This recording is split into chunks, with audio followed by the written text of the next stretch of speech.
तो ये 5D का कॉन्सेप्ट है। अब आते हैं 6D। ठीक है, 6D क्या हो गया, इसी 5D से ही समझते हैं। पैरेलल यूनिवर्स, जैसे past, present and future can see together, एक साथ ही देख सकते हैं हम। पास्ट, प्रेजेंट, फ्यूचर हम एक साथ ही देख सकते हैं और मल्टीपल पॉसिबिलिटीज होते हैं। आप at a time doctor, teacher, singer. 5D में हमने पैरेलल यूनिवर्स देखा। ठीक है, एक पॉइंट, दो पॉइंट एक साथ चल रहा है।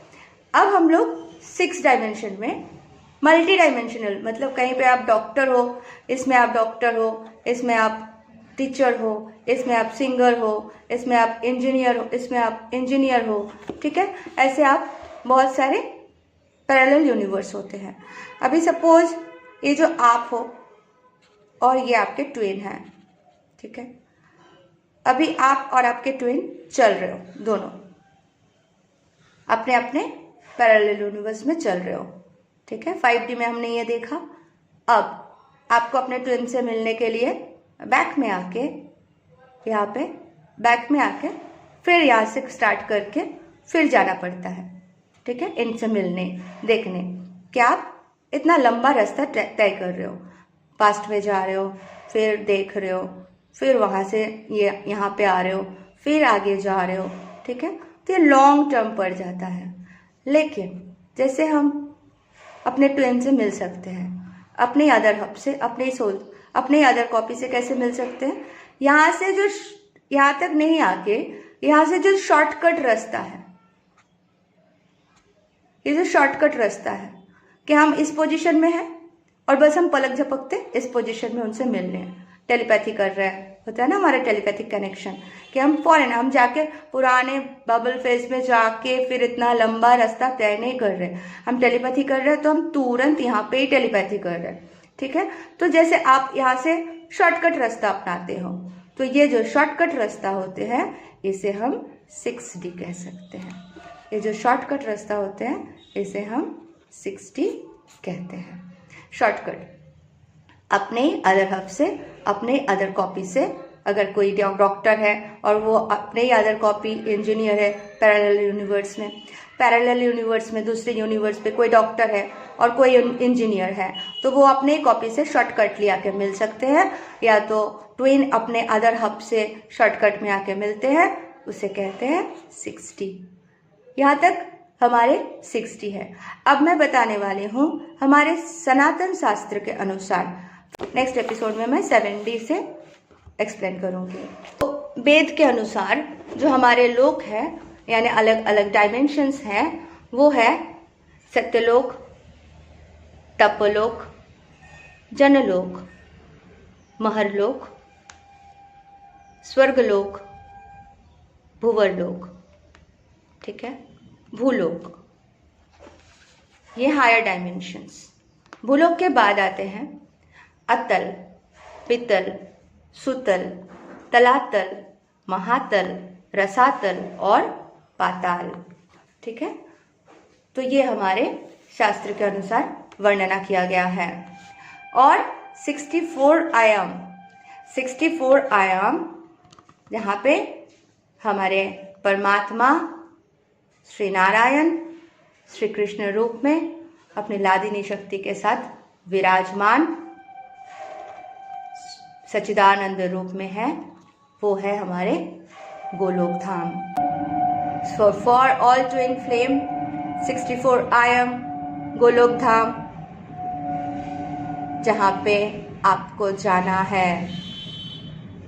आज जो भी मेहनत हम कर रहे हैं, जो भी हमारे सिचुएशन है, कि हम इस आयाम में श्री राधे कृष्ण के साथ अनंत समय तक रहने के लिए चले जाएंगे और गोलोक धाम में हम रहेंगे। हमें भौतिक जीवन के लिए कभी पीड़ित नहीं किया जाएगा, हमें मोक्ष प्राप्ति हो जाएगी।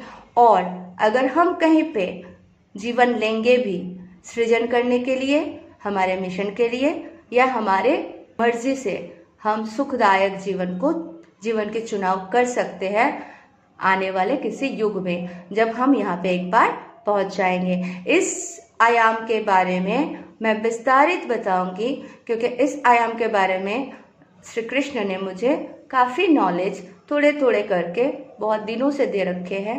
तो मैं इस आयाम को अच्छे से वर्णना कर पाऊंगी, आशा करती हूँ। तो मैं गोलोक धाम के ऊपर बहुत डिटेल में वीडियो बनाऊंगी। तो ये जो स्वर्गलोक है, भूवर्लोक है और गोलोक है, ये तीनों लोक में ये 3D डायमेंशंस में ही आते हैं। और यहाँ के जो जीव है, जैसे हमें पता है हम मनुष्य हैं, और आफ्टर मृत्यु इस लोक से जब स्वर्गलोक चले जाते हैं, तो स्वर्गलोक में क्या होता है, तो हेवन में देवताएं रहते हैं। They are not gods but they are demigods. ये ईश्वर की श्रेणी में नहीं आते हैं, जीव तत्व में ही आते हैं। इनके पास हमसे अधिक शक्ति होती है और इनका जीवन काल हमसे बहुत अधिक होते हैं, पर इनके मृत्यु होती है। मृत्यु के बाद जब आत्मा देह छोड़ देती है तो वे 4th डायमेंशन में प्रवेश कर पाते हैं। तब उसे दिव्य दृष्टि दी जाती है। उसके जीवन काल के कर्म के अनुसार वो नेक्स्ट लाइफ या उनके जो नेक्स्ट गंतव्य है वहाँ वो पहुँच सकते हैं। तो ये स्वर्ग के लाइफ है। 5th डायमेंशन, 5वां आयाम, यहाँ पे ब्रह्मा जी निवास करते हैं। क्योंकि अनंत ब्रह्मांड है, इसलिए अलग अलग ब्रह्मांड के अलग अलग ब्रह्मा है। ब्रह्मा के जन्म और मृत्यु इसी आयाम में होती है और मृत्यु के बाद ब्रह्मांड का भी नाश हो जाता है। वो है 5th डायमेंशन सनातन शास्त्र के हिसाब से। 6th डायमेंशन, 6वां आयाम। 6वां आयाम के बारे में बताया गया यहाँ पे महाविष्णु, करोणोदक्षायी विष्णु, गर्भोदक्षायी विष्णु और क्षीरोदक्षायी विष्णु स्थित हैं। करोणोदक्षायी विष्णु यानी महाविष्णु तत्व आदि का निर्माण करते हैं, जिससे 5 आयामों का निर्माण होता है। 1 डायमेंशन से 5th डायमेंशन तक की निर्माण के जो तत्व होते हैं, ये सब करोणोदक्षायी विष्णु, महाविष्णु समस्त ब्रह्मांड का सृष्टि होता है एंड उनके उदर में समस्त ब्रह्मांड है। गर्भोदक्षायी विष्णु, इनके नाभि से ब्रह्मा का जन्म होता है, जो प्रत्येक ब्रह्मांड में प्रवेश करके उसमें जीवन प्रदान करते हैं। क्षीरोदक्षायी विष्णु सृष्टि के हर तत्व परमाणु में व्यक्त हैं, जो परमात्मा रूप में हर जीव के हृदय में तथा हर अणु में होते हैं पालनहार। जैसे हमारे पालनहार के रूप में होते हैं ना श्री नारायण विष्णु, वैसे ही गॉड पार्टिकल्स हम बोलते हैं ना, हर तत्व में होते हैं, भगवान कण कण में होते हैं। तो ये क्षीरोदक्षायी विष्णु, महाविष्णु का एक रूप क्षीरोदक्षायी विष्णु सृष्टि के हर पार्टिकल्स में, छोटे से छोटे पार्टिकल्स को जब जैसे हम जानते हैं इलेक्ट्रॉन, प्रोटॉन और न्यूट्रॉन, उसके भी एकदम अंतिम सीमा तक चले जाए तो साइंटिस्ट ने डिस्कवर किया था कि एकदम अंतिम लास्ट जो कण होते हैं पाउडर से भी करोड़ों गुना छोटे, तो वो जो कण है वो होते हैं गॉड पार्टिकल। ठीक है, और मैंने बताया था पिछले वीडियो में उस गॉड पार्टिकल के अंदर वो भी तत्व है, लेकिन उसके अंदर भी एलिमेंट्स होते हैं, जल तत्व और 5 एलिमेंट से बने होते हैं। तो उसी से हर चीज़ बने होते हैं, इसलिए हम बोलते हैं ना हर चीज़ में भगवान होते हैं। तो वो क्षीरोदक्षायी विष्णु के जो कण होते हैं, जिसे हम गॉड पार्टिकल के, साइंटिस्ट ने गॉड पार्टिकल के नाम दिया गया है, तो वो पार्टिकल्स यानी क्वार्ट्ज या गॉड पार्टिकल्स के नाम दिया गया है। तो वो जो अणु परमाणु में जाके जीवों को जीवन प्रदान करते हैं, तो वो होते हैं क्षीरोदक्षायी विष्णु, जो होते हैं 6वां आयाम।